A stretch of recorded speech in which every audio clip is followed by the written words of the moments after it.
कूजन्दं राम रामेति मधुरं मधुराक्षरम् आरुह्य कविताशाखां वन्दे वाल्मीकिकोकिलम्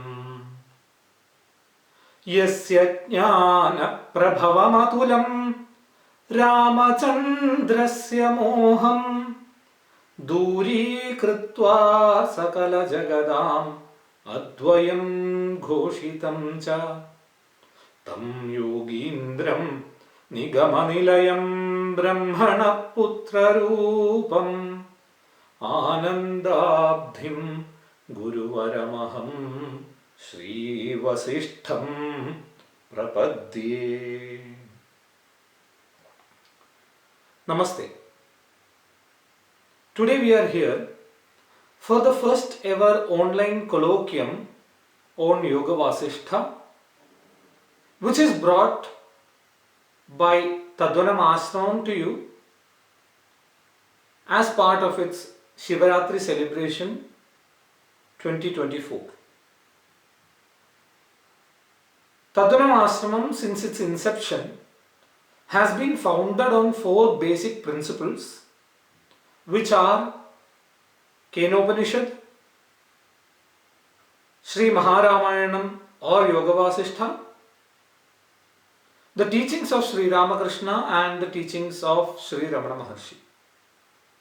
It has been always an endeavor from Tadvanam Ashramam to ensure that these messages are being spread across the globe, and as part of this, we are bringing this first ever online colloquium on Yoga Vasishta. Myself Dileep, and I will be taking you through this enormous text at a very high level in the next few days. It has been a privilege to know Yoga Vasishta and to understand it, and I hope that all the people who are listening to this are seeing this through the YouTube channel and through the other channels would make the best benefit out of it. Yoga Vasishta is one of the prominent Vedantic texts which is available today, which deals with the subject of Vedanta. Vedanta, as you all know, is the Advaita philosophy that has been propagated through various rishis across the times. This is the complete philosophy that deals with the person who is seeing the world rather than the world itself. The basic principle of Vedanta is that by knowing the self, you would be knowing what ever is left to be known. Vedanta is not just a philosophy, it's a practice that every one of us will have to do at some point of time for our own liberation. Now coming to Yoga Vasishta, this is believed to be written by Maharshi Valmiki, who is the author of Sri Ramayana as well, which deals with the life of Sri Rama. The word yoga is quite often used in different senses, but in a nutshell it means unison. It means the unison of the Jivatma and the Paramatma, or the self and the Supreme Consciousness. In order to attain this, it follows various paths, which all at the end comes and stays at a point where the self has to be revealed. All the practices are to reveal this self, and through any path that you take forward, if you have the courage to eliminate the unwanted things and go for the right thing, the vastu, then you would definitely achieve success. The Yoga Vasishta is being written as the conversation between Sri Ramachandra and his guru Vasishta. Hence the name Vasishta. Vasishta, as you know, is the guru of the sun lineage or the Surya Vamsha, in which Rama was born as the son of Dasharatha. Now, Rama as a young prince was involved in every other activity that a prince would be involved in, and he goes to the school at the right age, learns all the subjects and returns back to his palace. This is the beginning of Yoga Vasishta, and it has been documented as a conversation between Valmiki and Bharadwaja, his disciple. Bharadwaja asks, how did Rama live in the world? Because Rama is an ideal person and he is known to be liberated. How did he lead the world life when he has attained the knowledge? To this answer, Valmiki begins to elaborate the story, which begins with the return of Rama after his schooling. After going to Gurukula or the school, he comes back to the palace and he spends the normal days there. After a while, a eagerness arises in his mind to visit various pilgrim centers, various pilgrim spots across his kingdom. And it was quite natural. Dasharatha agrees to that immediately. And Dasharatha asks Rama to go and see all the pilgrim centers. So with his blessings, Rama goes out, does various pujas and tapas at various pilgrim spots and returns back to the palace. From then on, there seems to be a change that happened to Rama's mind. And this was reported to Dasharatha multiple times by the servants. Rama seems to be always lost in a world, and he is not attending to his duties. Now, as a prince, you wouldn't have heavy duties to perform, but at least the daily routines, we have to force him to do them. We do not know how to engage him in any lively occasion. We are completely confused as to what is going on in his mind. He always keeps telling that, I don't need this kingdom. I am going away. This whole world is illusory. I have no faith in any of these. And I don't think I am right person here. All these are in vain. There is no use, no reason why I should be here. And he puts his hand to the chin and utters these words. What shall we do? The servants ask. So Dasharatha asks to bring Rama. Rama comes, prostrates, and Dasharatha, with a lot of love, he asks Rama, hey Rama, this was not you. You were not like this. Something has changed and you seem to be in a depression mode.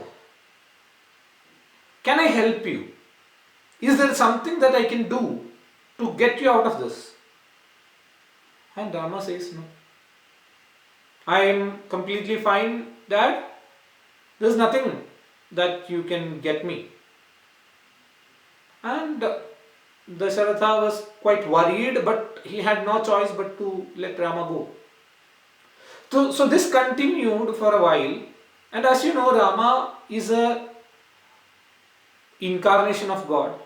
Naturally, he had some purpose in life to do, and he cannot continue like this forever. So the days passed, and one day, sage Vishwamitra, who is also known as Kaushika, he comes to the palace, and the gatekeepers rush to Dasharatha and says that, hey, Kaushika is there. And Dasharatha also becomes very upset, in the sense he gets up, he runs, because you cannot make the sage wait. He is known to be very angry person and very powerful. So Dasharatha rushes to the gates. He welcomes a sage with all the royalty, and he brings him to the palace and makes him sit, washes his feet, all the customary things that every sage should receive. He does to Vishwamitra and makes him sit. And Dasharatha then expresses his pleasure in meeting sage Vishwamitra, and the whole Vasishta is a very poetically written, very beautiful poem. It contains 32,000 verses, and each of them are gems on its own. I'm pretty sure even if you are not an interested person in the Vedanta, if you read through it, the very poetic essence that the Yoga Vasishta holds itself will elevate you. So the verses in which Dasharatha expresses his pleasure, those are magnificent. He says that I am pleased to receive you, as if the rain falls in a barren land. I am pleased as if the sight has been given to a blind man. I am pleased as if a kid is born to a person with no children, and so on. Each and every verse in Vasishta, as I told, is the most elevated poetic utterances that you can find. So that Dasharatha expresses the pleasure in meeting Vishwamitra, and he says that, O sage, you do not visit the kings without a purpose, you do not visit places without a purpose. All your actions are with some intention to do good to the humanity. I realize this, and what can I do for you? Just order it and you assume that it is being done. You know me, I have fought with the demons in the Indraloka, the adobe of Indra, and I have given him that kingdom of his own. My army is well equipped, it can fight with anybody in the world. So you just let me know what is in your mind and consider it as done. To this, Vishwamitra initially responds by praising the king for his generosity and expressing his pleasure in meeting the king, and then he comes to the point. He says, I want Rama. These words come as a shocker to Dasharatha. He collapses. And after regaining consciousness, Vishwamitra continues that I want Rama to defeat demons who are destroying my yajna or sacrifice. Every time I try to do that, they come and they pour all this flesh and blood on it and they destroy it. I want somebody who can fight with them, and I find nobody else equipped as Rama himself. It's not that I cannot do it, but I am on a vow. I am on a penance, a sacrifice. I am in the middle of it. I have vowed not to harm anybody. So I cannot do it with my own powers. But believe me, my powers will protect your son. Don't you get affected by the love for your son.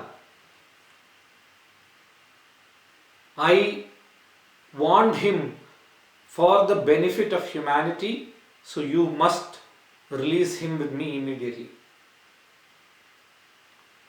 Dasharatha was shocked and shattered, and he went on crying. He pleaded, he begged to the sage that you ask me anything else, I'll give you. You ask me the kingdom, I'll give you, and go to the forest. You ask me for my army to defeat these demons. They are well equipped. They can come. I can come myself. I can defeat them. If it is for Ravana, then nobody in the world can defeat him. So forget about that. But be it anybody else, I am here. Rama, he is just a child. Barely 15 years. How can you take him to monstrous demons? And how can you think that he can defeat them? He hasn't seen any world outside this palace. He is the pet of all the people of the country, of his brothers, his mothers. If something happens to him, the whole country will weep, mourn. They cannot live a moment without Rama. So please ask me anything else. I'll give, but Rama I can't. I think Vishwamitra expected this. That's why he initially itself told that don't get affected by the love for your son. It is expected from any father. But Dasharatha was the father of Sri Rama himself and a great king in the son lineage. So this was not expected out of him. Vishwamitra got angry. He furiously stood up, and then he said, okay, then enough. I am leaving. Right now I am leaving. Saying so, Vishwamitra was about to leave. He was furious. His eyes were boiling with anger. And he said that this is not expected from a person like you, who is the king of sun lineage. The Suryavamshis are known in the world for keeping their promise, and you run away from your promise like a coward. You are a shame to your lineage. You shouldn't have been born here. The great kings like Ikshvaku, Raghu, Nahusha, Aja, Dileepa, all these people were born in your lineage, and you, a coward who is running away from your words. It's a shame. It's a shame for the whole kingdom that a king like you are ruling them,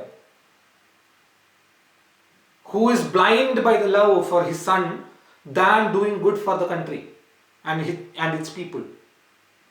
It's a shame, and I am not going to stay here anymore. I am going to leave. People were afraid. Everybody were afraid that Vishwamitra might curse Dasharatha. And at this time, Guru Vasishta very calmly, he comes into the picture and he tells Dasharatha, hey Dasharatha, O king, this doesn't suit you. You are the king of kings. You rule the world. And if you come back from your words, it is going to create chaos in the world. And you know who Vishwamitra is. Kaushika has built another Swarloka, another heaven in the middle for a king Trishanku. He is the most powerful sage who is right now living. And you are afraid to send Rama with him. Rama will not get harmed by sending with Vishwamitra. Vishwamitra's protection is the greatest protection that Rama could ever get. And you as the king have the responsibility morally to ensure that the demons are dead in your country. And if you can't afford to do that, then you are again a failure. Let this not be a shame on you. This is the time you have to shake off your vigor and courage and get it up and face the reality. So please send Rama with Vishwamitra. Guru Vasishta is known to be a very composed person. And in the records there has been a fight between Vishwamitra and Vasishta sometime earlier. But irrespective of that, he was the wisest man in the court. And his words, the Guru's words, wakes Dasharatha up. And Dasharatha says, okay, bring Rama. So the servants go, they come back with the same news that Rama is always in a thoughtful mood, in distressed mood, in depression, and there is nothing that he is doing. Dasharatha says, okay, I know this, but please bring him, tell him that the sages are here. Rama again comes to the court. He prostrates before his father, then the Guru, then sage Vishwamitra and everybody else in the court. He receives the greetings from the other kings who are in the court. And when instructed, he sits near to his father. Now, Dasharatha asks him again, son, you see these great sages? I have summoned you as instructed by them. I had asked you what is bothering you earlier and you did not answer me. These sages, they are the doctors of the human mind. They know exactly what you are going through. They have seen hundreds and thousands of lives going through various stages, and they can cure you, they can help you. So please open up. At this stage, Rama pours out all the anguish that he was holding in his mind for months. Rama was weak, pale, and he was kind of, by looking at him itself, you would feel pity on him. He had led a life for the last few months in that situation where his mind was completely distressed. And now there is an opportunity for him to relieve, to open up, to pour out all the anguish that was there in the mind, and it comes out spontaneously, and Rama starts seeing. Rama says, this world I feel, dear father, dear sages, as a place I should not be in. I find no peace of mind by living in this world. How can you live in a place which you know is not permanent? You look at things around you. it appears from nowhere and it goes to nowhere. And in the middle, people are always fighting for it. I find no logic in this world. Why was this created? How was this created? What for was it created? Why am I here? What am I to do here? I have got this body. People are proud of their bodies, but I am not. I feel this body is a cage which limits me. I find it much more beneficial to leave this body rather than living like this, without having knowledge of who I am, what for I am here. I have no peace of mind when I think of how this world is behaving. The world finds itself moving forward through relations. Where are these relations coming from? He says that Ayashalaka Sadusha. Like the particles of iron come together when a magnet is placed near. The same way people are coming together. Actually, there is no bonding between them. Because of the Brahma, Vibhrama, because of illusion. People think, okay, this is my father, this is my son, this is my wife, this is my kin. Actually, there is no relationship between each of them. It's all created by the mind.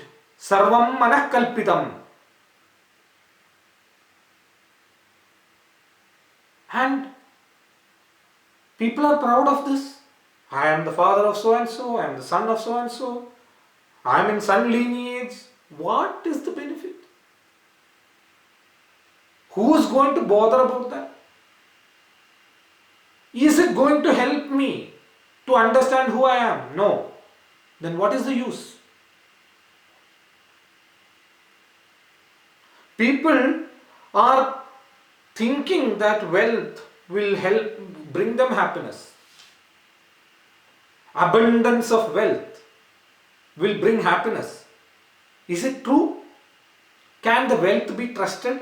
It moves from one person to another in a span of minutes, seconds. And people are keen to acquire more and more and more. I find it very pitiful. I don't find a reason why people are running behind these wealths. A wealth is something which always deteriorates man. It comes as a dark cloud on the virtues that a man is holding. It comes as the night to good qualities. When the wealth comes, all the lotuses are destroyed like the frost has come. So all these similes, and through various ways he expresses his displeasure in wealth. And not just wealth.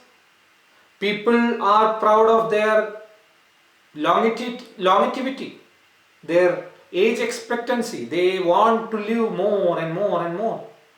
And they think that they are not going to die ever. They live as if they are not going to die. One fine day the death comes and pulls them out of their cages or their holes and eats them up. There is nobody in the world who has not died. The wisest of the wisest have died. The foolest of the fools have died. The bravest have died. The coward has died. The wealthiest have died. The poorest have died. Death spares nobody. And then what is the use of being proud of your longevity? What is the use of asking for more life, when you are sure that at the end of the day you are going to go into the jaws of death. I find it very, very funny to see that people are running around in their ambition to live more. And the cause for all these things is the ahangara, the pride. This pride. I am so and so. This is mine. That is yours. When this pride arises, everything falls apart. A proud man's mansion does not contain any good virtues. He always thinks and does only good for himself, to nobody else. And this pride in itself will swallow him and give him to the jaws of death. So there is no point in being proud of anything. Of your wealth, your health, your beauty, everything is deteriorating. Your body is a unison of bone, flesh, blood. There is nothing that you have to like in the body. And people are very keen in maintaining it and making sure that it doesn't get hurt. I feel like leaving the body and going. To me, this is a cage made of bone and flesh. A person who is proud in the body, consider him as dead. He is not going to get away from this world and he is not going to understand his real nature. Now this is the body proud that people carry. People are attracted to the other bodies. What is there in the other bodies? Again the same flesh, blood and bones. They consider, oh, my wife is so beautiful. Let her be dead after 2 days, he wouldn't even look at the face. The same body which he considered very, very dear, it will be eaten up by dogs and jackals. It will be eaten up by the fire. People wouldn't go near to it because of the foul smell. And this people consider very, very great, worthy of possessing. I find it very unuseful. I find it pitiful. I feel like ridiculing that. People are bound by this whole Maya and they are running here and there. And they are being made to run by their mind. The mind is the worst enemy of man.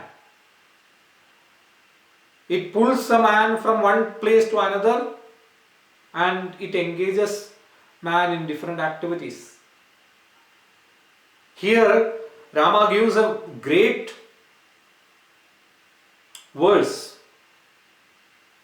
Chittam karanam arthanam tasmin sati jagattrayam tasmin chene jagat chinam tat chikitsyam prayatnata. Chittam karanam arthanam. For all this that you are seeing around, the reason is chitta or manasa, mind. Tasmin sati jagattrayam. If it is there, the three worlds are there. Tasmin chine jagat chinam. If the mind subsides, the world subsides. Tat chikitsyam prayatnata. That has to be cured with all the effort, all the might. Now this is a great verse that you can find in the initial Vairagya Prakarana of Yoga Vasishta. Tasmin chine jagat chinam. The mind subsides, the world subsides. Have you ever thought about this? Have you ever thought how this world appears to us? This verse will give more insights into how this operates, which is being used multiple times by the great rishis of India to ensure that a person is getting liberated. So how is this possible that the mind is the reason for the world? According to Vedanta, the primal cause is bodha, or the consciousness. After the consciousness comes the level of sankalpa, or imagination, which is done by the mind. After the imaginative level comes the world. You receive the stimuli from the world through your senses. Senses send them to your brain, to your intellect, to interpret that.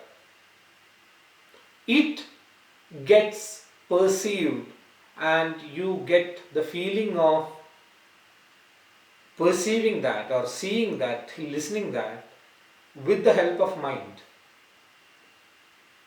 And the mind, behind the mind is the consciousness. In mind comes the sankalpa, which actually projects itself as the world. This principle is being repeated numerous times through numerous anecdotes and stories throughout this text.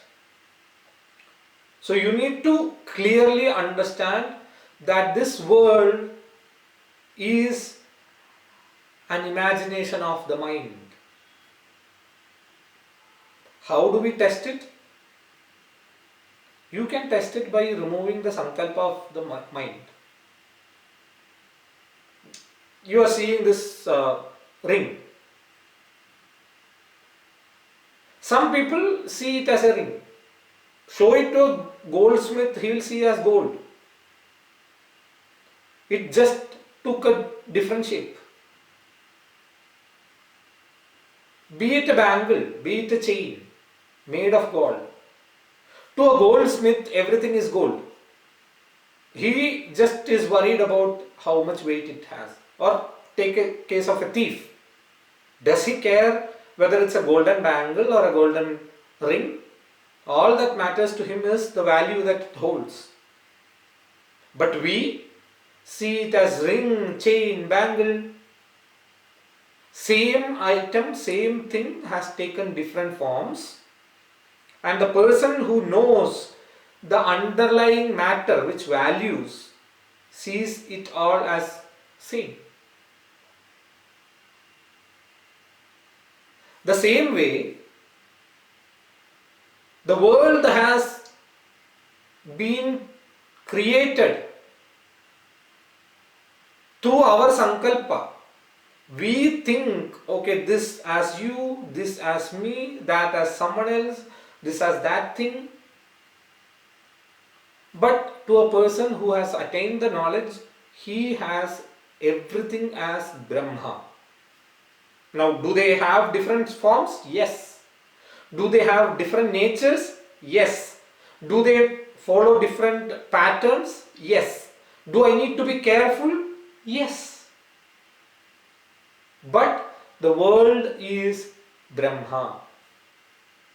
This Sarvam Brahma iti. Samahatma Sudurlabha.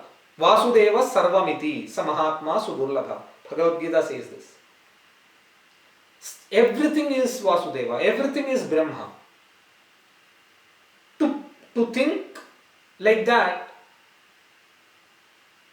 is the ultimate aim of Vedanta. Now, does it happen overnight? No. Does it happen through this session? No. You have to put your effort into it.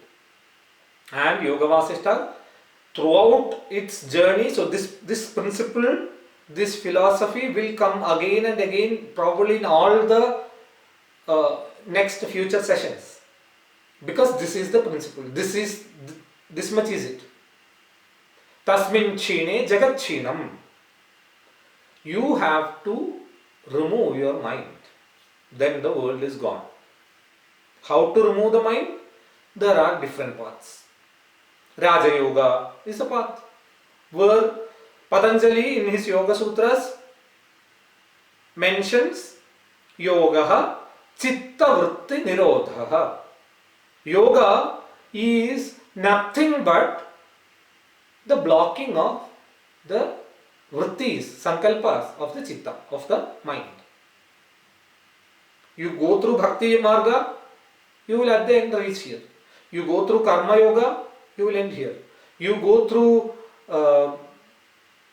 Sankhya Yoga, you will end here. You take any Indian philosophy, it ultimately helps you to remove your mind.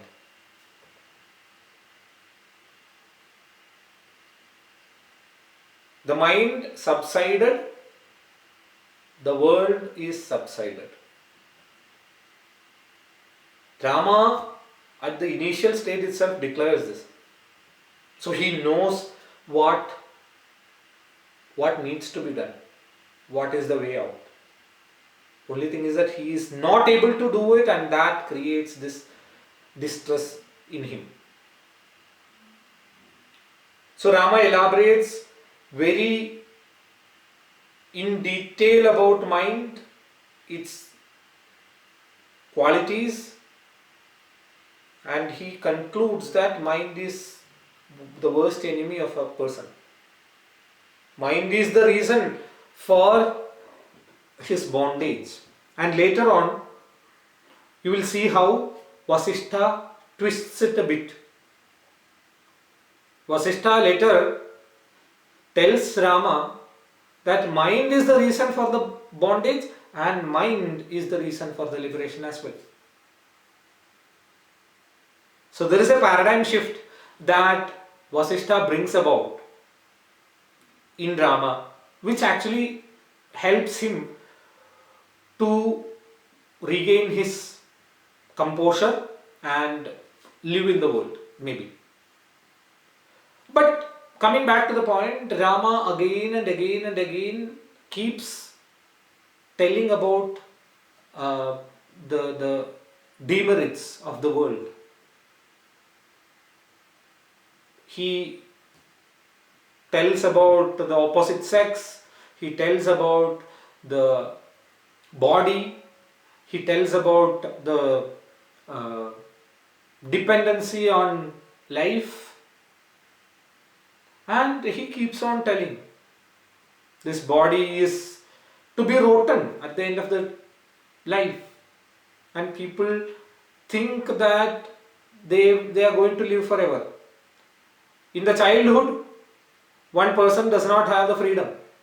He is always under the watch of his elders. Hey, don't do this, don't do that, don't go there, don't do this. Where is the freedom in the childhood? People talk that childhood is the best time of life, but I see no reason. It is a cage, and you want to do many things and you are not being able to. You are being run away by fantasies. You are being tortured by the limitations, the restrictions that are being put on. So I find no pleasure in childhood. After childhood, then the adolescence comes, where it's all confusion. You want to do something, but you end up doing something else. You are always confused. You always tend to rebel. And you are always asked to learn, asked to perform, asked to do things. What is the pleasure in that? Then the youth. People think, okay, youth has come, now I am free. Where is this freedom? You become the slave of somebody else. You have a family to conduct. You have to bring the livelihood. You might have a beautiful spouse. by the time you almost fulfill your desires, your youth is gone. And you are into the old age. Old age, now that is the worst thing. You have all these desires which are unfulfilled and your body doesn't cooperate. You feel like eating a lot of sweet, but doctors say don't do it. Now this is something which I have put, not what Rama told. Rama says much more things about the old age. And all of these are, as I said, those even single verses are enough for you to feel that this is a worse thing. That much of a vairagya, a detachment, dispassion are pouring out in all the words of Rama. How a detached person, a person with dispassion would behave, would feel, is clearly put out in the words of Rama by Valmiki, and very beautifully, very poetically written. But the essence is the same, that the old age is again a bondage, and by the time you realize, you are gone, you are into the jaws of death. You are being forcefully taken out and driven to the world of mortals. Where is a reason for a person to be proud of all these things? What is the purpose of living like this? And again, the Yoga Vasishta at one place during this Vairagya Prakarana, it says the birds are also living, the trees are also living, the insects are also living. What is the life of a human if he doesn't think? Most of the world doesn't think beyond what is seen. And through these Vairagya Prakarana verses, it prompts you to think. It asks you to think. It says you think about what is beyond this. It is better to live as a Chandala and beg than to live a life without knowledge.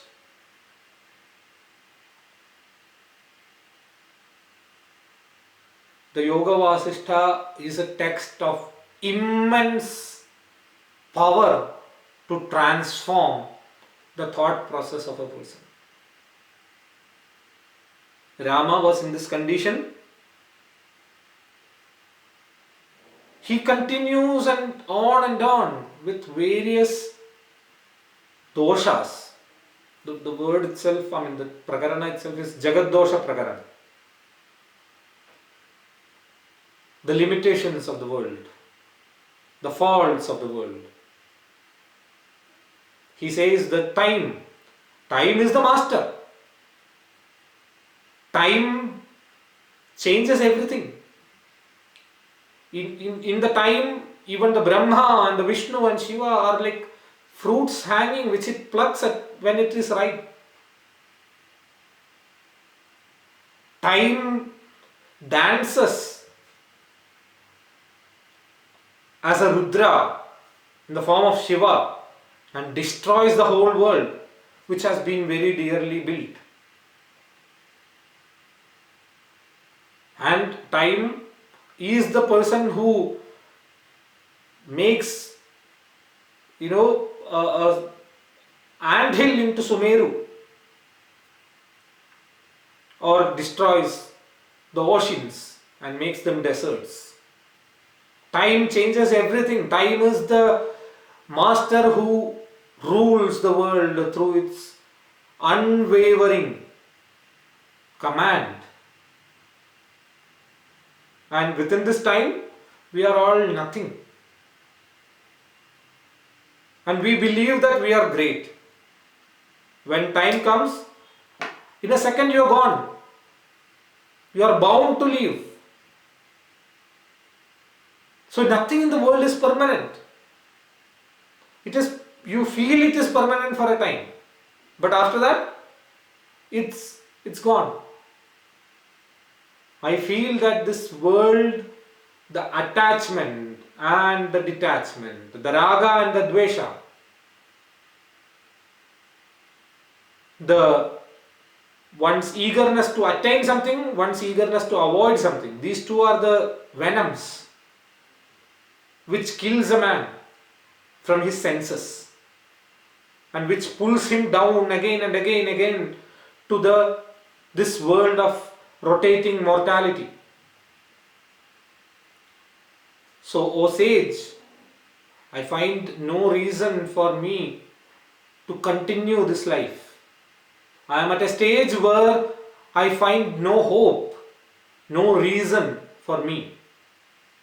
So you now are the learned one, you have to guide me. With this, Rama ends this speech and he sits quiet to listen to the sages.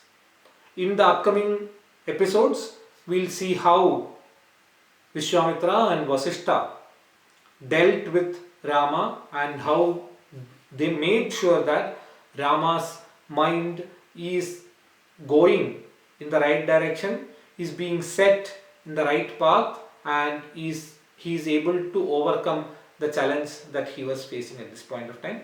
Until then, it's a namaste from me. Thank you.